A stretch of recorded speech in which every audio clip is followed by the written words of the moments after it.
त्याच्यावर आपण बोलू नंतर. काल परवा मुंबईत राष्ट्रीय स्वयंसेवक संघाच्या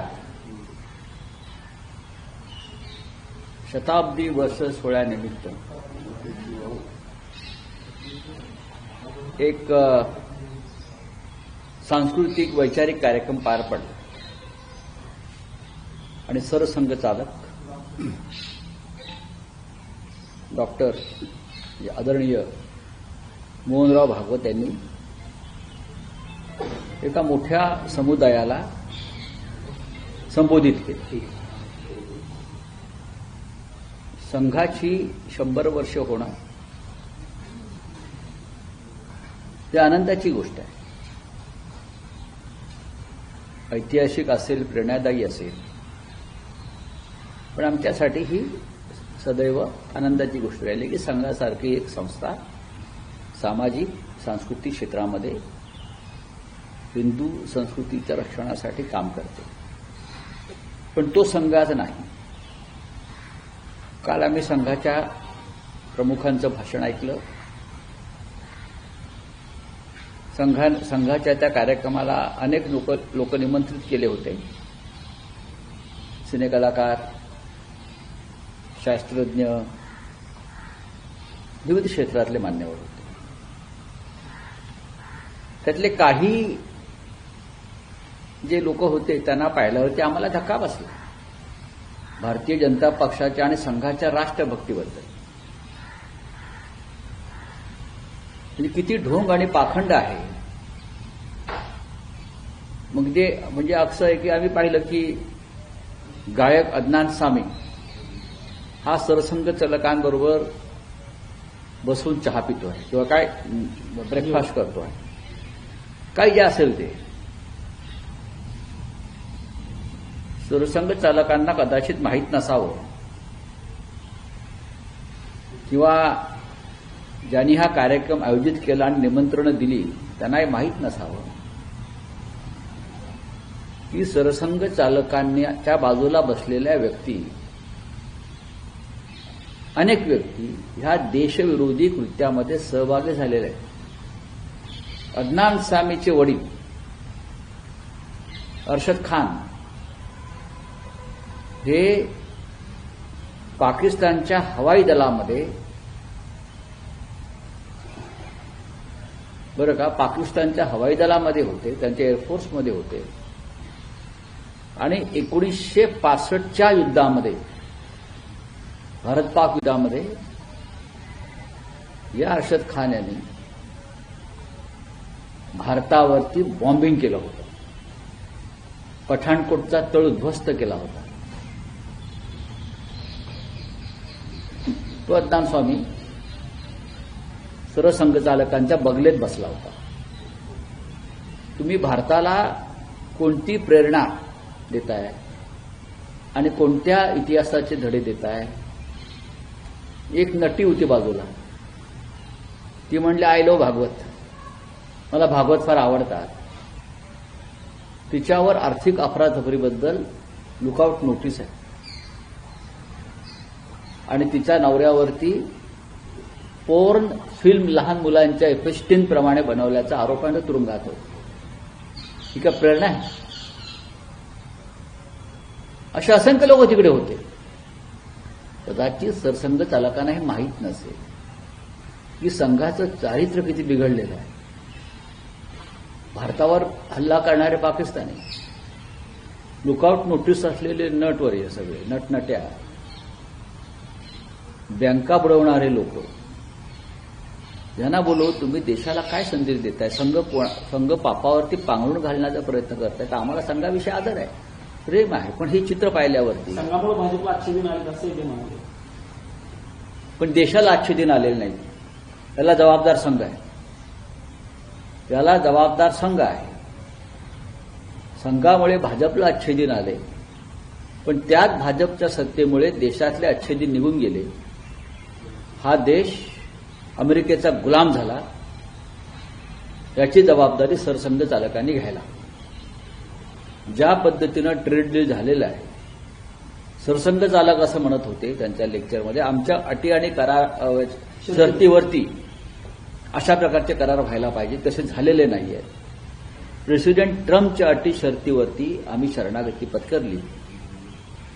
म्हणजे भारतीय जनता पक्षाचे जे प्रधानमंत्री आहेत, जे संघाचे प्रचारक होते, त्याच्यामुळे देश जो अमेरिकेचा गुलाम झालाय त्याची जबाबदारी संघानं स्वीकारली पाहिजे, असे असंख्य प्रकार आहेत. चारित्र्याच्या गोष्टी केल्या.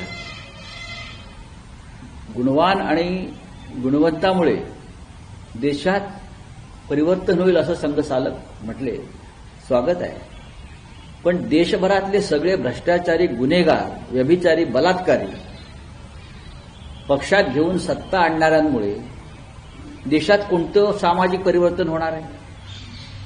याविषयी जर सरसंघचालकांनी जर आम्हाला मार्गदर्शन केलं असतं देशाला, तर आम्ही त्यांच्या ऋणात राहिलो असतो. सावरकरांच्या भारतरत्नाबद्दलही बोलले की भारतरत्नाचा सन्मान वाढेल जर सावरकरांना तो दिला तर. मग का देत नाहीत? त्यांचं सरकार आहे. तुमची तर मागणी आहे अनेक वर्षांपासून. नाही, मग संघाचे स्वयंसेवक ज्या सरकारमध्ये आहेत आणि ज्या सरकारसाठी, जे सरकार सत्तेवर आणण्यासाठी लाखो स्वयंसेवकांनी जीवाचं रान केलेलं आहे, ते सरकार वीर सावरकरांना भारतरत्न का देत नाही? हा सवाल लेक्चरमध्ये विचारण्यापेक्षा त्यांनी प्रधानमंत्री मोदी आणि अमित शहाना थेट विचारायला हवा. मागच्या काही वर्षांपासून सरकार आहे, मग हा का विचारला जात नसता? काय, भाजप आणि संघ एकाच नाण्याच्या दोन बाजू आहेत. सध्या आम्ही जो संघ पाहिलेला आहे तो बाळासाहेब देवरसांचा, म्हणजे आम्हाला जेव्हा कळायला लागलं तेव्हा, आणि रज्जू भैयांचा हा संघ आम्ही पाहिला. आम्ही त्यांच्या पायांना चरणस्पर्श करण्याचं भाग्य आम्हाला लाभलेलं आहे. या दोन्ही सरसंघचालकांच्या, सुदर्शन यांनाही आम्ही भेटलेलो आहोत, ते मातोश्रीवर सुद्धा आलेले आहेत.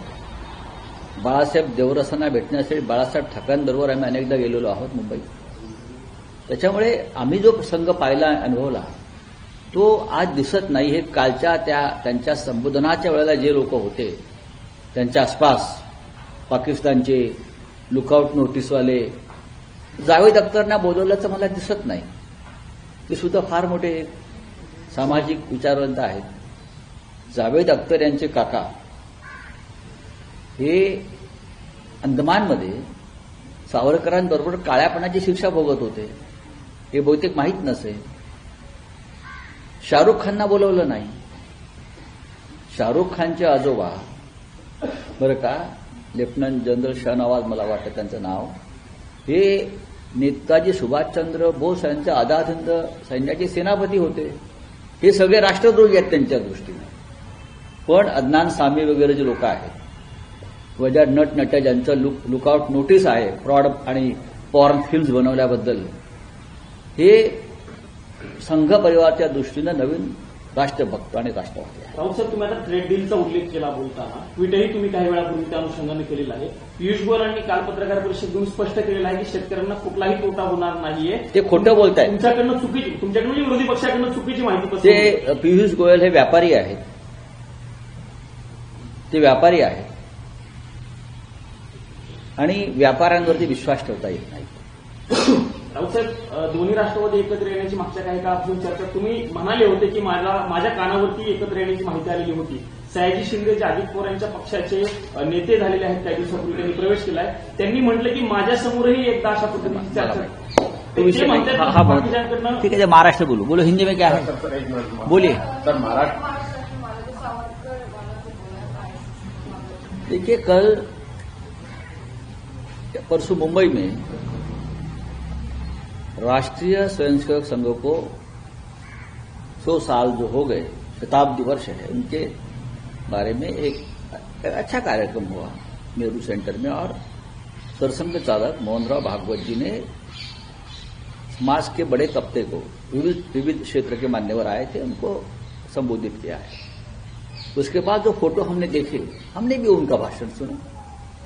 सरसंघ चालक है, भाषण सुनना चाहिए, उनके विचार क्या है. लेकिन उनके बाद जो हमने पब्लिक जो सामने बैठे थे, जो मंच पर बैठे थे, सलमान खान को बुलाया मंच पर. सलमान खान कब से संघ स्वयंसेवक बन गया? मोदी आने के बाद लोग डर के मारे संघ बनने जा रहे हैं। झंझट नहीं चाहिए बाबा, पंगा मत चाहिए, चलो जाओ, बुलाया है जाइए। तो मैं पूछना चाहता हूं आरएसएस के हमारे नेताओं से कि क्या सलमान खान को तो अपने मंच पर बुलाया, क्या और भी मुस्लिम समुदाय को संघ के दरवाजे खुले हो गए हैं? उसकी स्पष्टता होनी चाहिए, ये पहली बात है। दूसरी बात है कि उनके आसपास जो फोटो हमने देखी, जो लोग बैठे थे, उसमें एक अदनान सामी थे। वहां से भागकर, पाकिस्तान से भागकर वो हिंदुस्तान में आए। उसके पिताजी एयरफोर्स में थे पाकिस्तान के, और 1965 के भारत पाकिस्तान युद्ध में अदनान सामी के पिताजी ने, अब्बा ने भारत पर बॉम्बिंग किया था। पठानकोट का जो एयरफोर्स का, उसका ऊपर बॉम्बिंग किया था, और उनको अपने बगल में लेकर हमारे सर संघ चालक बैठे थे। शायद उनको ये इतिहास मालूम नहीं होगा। दूसरे बहुत से एक्ट्रेसेस थी जिसके ऊपर लुकआउट नोटिसेस है, भ्रष्टाचार के आरोप है, पोर्न फिल्म बनाने के आरोप है। ऐसे बहुत से लोग हैं। मैं शाहरुख खान को ढूंढ रहा था, मुझे शाहरुख खान नहीं दिखे, क्योंकि संघ और भाजपा के लिए शाहरुख खान राष्ट्रभक्त नहीं है, इसलिए उनको नहीं बुलाया। राष्ट्रभक्ति क्यों नहीं है?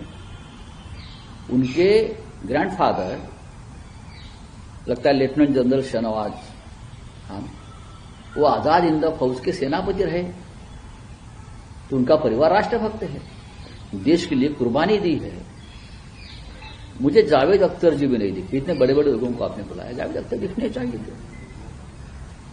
जावेद अख्तर के अंकल, काका भी अंडमान में थे, काले पानी में वीर सावरकर के साथ वहां एक सजा भोग रहे थे।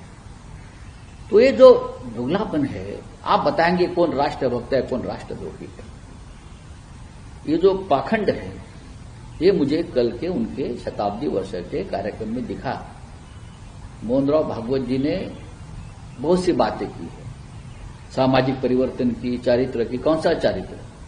पूरे देश भर के भ्रष्टाचारी, गुंडे, बदमाश, व्यभिचारी, बलात्कारी जिस पार्टी में लेकर सत्ता बनाने के लिए कुछ भी करते हैं, उनसे आप चारित्र की अपेक्षा कैसे करते हो? और ये सब आपके लोग हैं, संघ परिवार के लोग हैं ना। तो अगर मार्गदर्शन, संबोधन करना है तो प्रधानमंत्री को करिए, गृहमंत्री को करिए, राज्यों के मुख्यमंत्री को करिए। जिनका आपका कोई संबंध नहीं है, ऐसे लोगों को बुलाकर आप क्या दिखाना चाहते हो? दिखाइए, करिए। संघ की वजह से भी बीजेपी को अच्छे दिन आए हैं। संघ की वजह से बीजेपी को अच्छे दिन आए, क्योंकि लाखों स्वयंसेवक ये सरकार लाने के लिए जी जान से मेहनत करते हैं। बीजेपी के पास कार्यकर्ता नहीं है। अगर आए हैं अच्छे दिन बीजेपी को, लेकिन बीजेपी की वजह से भारत के अच्छे दिन चले गए। भारत बदनाम हो गया, भारत झुक गया, भारत गुलाम हो गया अमेरिका का। उसकी जिम्मेदारी मेरे हिसाब से सरसंघ चालक मोहन भागवत जी ने लेनी चाहिए, क्योंकि खुद कहा है कि हमारी वजह से भाजपा सत्ते पे है। अगर सत्ता में है तो सत्ता में क्या कर रहे हैं? देश को गुलाम बना रहे हैं, किसान आत्महत्या कर रहे हैं, हाँ, अपराध बढ़ गए हैं, राजनीति का अपराधीकरण हो गया, एपिस्टन फाइल जैसी बातें सामने आ रही है। तो उसके लिए जिम्मेदार फिर सरसंघ चालक मोहनराव भागवत उनको। वीके न्यूज, राष्ट्र के नाम।